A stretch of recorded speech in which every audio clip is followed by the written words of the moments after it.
شكرا يا ربي شكرا هديت قلبي شكرا. بسم اللہ الرحمن الرحیم نحمدہ ونصلی علی رسولہ الکریم اما بعد. محترم سامعین، ایک بھائی نے بہت اچھا سوال کیا ہے. 2 سوالات ہیں. تو ہم میں سے اکثر لوگوں کے گھروں میں سوال کا جو جواب ہے وہ کام کا ہے، اس لیے اس کو بغور سنیں اور دوسروں تک پہنچائیں بھی. تو سوال یہ ہے بھائی کا کہ مجھے قرآن شریف پڑھنے نہیں آتا، میں کیا کروں؟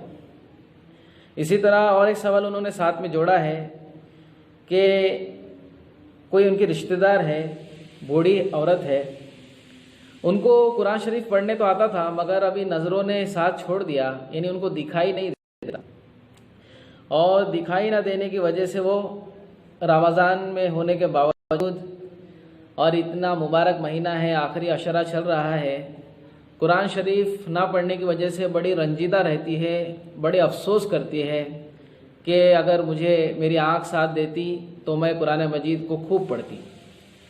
تو ان دونوں صورتوں میں آدمی نے کیا کرنا چاہیے؟ تو ان دونوں صورتوں میں سب سے پہلی جو صورت ہے کہ مجھے قرآن پڑھنے نہیں آتا، ایسا بہت لوگ کہتے ہیں دوستو. اکثر جن کی تھوڑی عمر ہو جاتی ہے وہ لوگ، یا پھر جن کے ماں باپ جنہوں نے دنیا کی تو بڑی فکر کی، بڑی تعلیم دی، ڈاکٹر بنا دیا، انجینئر بنا دیا، لیکن قرآن شریف پڑھانے کا ان کو موقع ہی نہیں ملا. اور آج ہم دیکھتے اپنی آنکھوں سے کہ ہمارے پاس 1 گھنٹہ مکتب میں پڑھنے کے لیے جو ہے موقع نہیں ہے.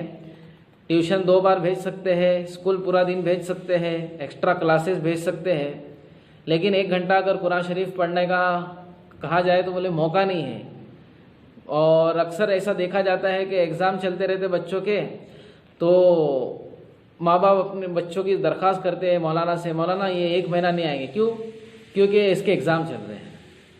تو دوستو یہ سب جو وجوہات ہیں یہ دین سے دوری کی وجوہات ہے، دین کی ناقدری کی وجوہات ہے. اس وجہ سے یہ مسئلہ پیش آتا ہے کہ بچے بڑی عمر کے ہو جاتے ہیں، پھر وہ بوڑھے بھی ہو جاتے ہیں، لیکن ان کو قرآن پڑھنے نہیں آتا. تو یہاں پر سب سے پہلی بات یہ سمجھنی ہے کہ قرآن شریف پڑھنے کیوں نہیں آتا، اس پر ہم غور کریں اور اس کی فکر کریں کہ اگر میں پیدا ہو گیا، اللہ نے مجھ کو بنایا، اللہ رب العزت نے مجھ کو ہر چیز دی، اور میں اسی کا کلام نہ پڑھ سکا، اسی کو نہ سمجھ سکا، تو پھر میری زندگی کا مقصد کیسے پورا ہوگا؟ تو جو لوگ بڑی عمر کے ہیں وہ بھی ہمت نہ ہاریں، بلکہ قرآن مجید کے لیے تھوڑا وقت دینے کی فکر کریں. اور اگر ان کی زندگی نکل گئی، ان کو ایسا لگتا ہے کہ ابھی میرے زبان پہ نہیں چڑھ پا رہا، تو اپنے بچوں کو تو کم سے کم، اپنی نسلوں کو تو کم سے کم قرآن مجید کو پڑھانے کی فکر کرے، کوشش کرے اور اس میں منہمک ہو جائے. ایسا نہیں ہاں ہم کوشش کریں گے، ہاں نہیں، کوشش کرنے سے کچھ نہیں ہوتا، اس میں منہمک، انہماک ہونا چاہیے، اس کو دل پہ لینا چاہیے. دنیا کے بارے میں آدمی صرف کوشش کر کے بیٹھتا نہیں ہے، بلکہ انہماک اس کے اندر اس پیدا کرتا ہے، اس کے اندر مشغولیت پیدا کرتا ہے.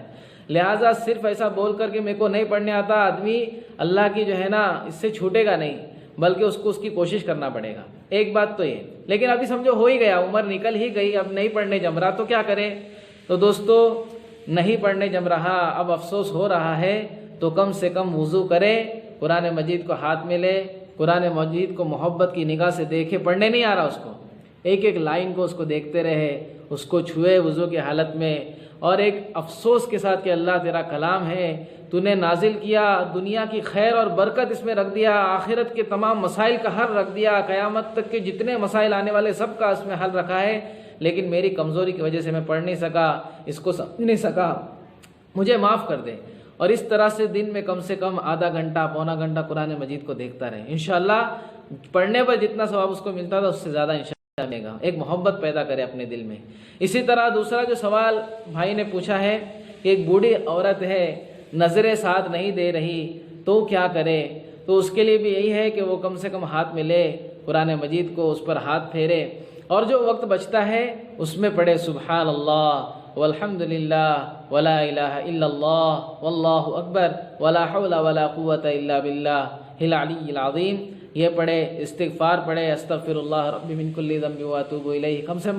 کم سے کم یہ پڑھے رب اغفر لی، رب اغفر لی، اے اللہ معاف کر دے. اسی طرح درود کا اہتمام کرے. جو شخص قرآن شریف کسی مجبوری کی وجہ سے نہیں پڑھ پا رہا تو اس کے لیے بہتر یہ ہے کہ وہ یہ 3 تسبیحات کی پابندی کرے، تیسرا کلمہ پڑھے، درود شریف پڑھے، استغفار پڑھے۔ اسی طرح وہ عورتیں جن کو پیریڈ شروع ہو گئے ہیں ان آخری دنوں کے اندر، تو وہ بھی قرآن شریف کو ہاتھ نہیں لگا سکتی، پڑھ نہیں سکتی تلاوت کی نیت سے، تو وہ بھی زیادہ سے زیادہ شب قدر جو ہم تلاش کر رہے ہیں اس میں زیادہ سے زیادہ تیسرا کلمہ پڑھے، اللہ سے دعائیں مانگے، استغفار پڑھے، درود شریف پڑھے۔ اس کے آگے ہم کچھ نہیں کر سکتے، اتنا کر لیں انشاءاللہ دھیان توجہ کے ساتھ، یہ ہمارے لیے کافی ہے۔ اور ہم اپنی نسلوں کی فکر کریں، آئندہ چل کر کوئی یہ نہ بولے کہ مجھے تو میرے باپ نے پڑھایا نہیں، یا قرآن شریف سمجھ میں نہیں آیا، میں پڑھ نہ سکا، آج مجھے پڑھنا نہیں آتا۔ دوستو یہ بہت ہی زیادہ نقصان کی بات ہے اور یہ ایمان کی شان کے خلاف ہے۔ اللہ رب العزت عمل کی توفیق عطا فرمائے۔ اللہ اللہ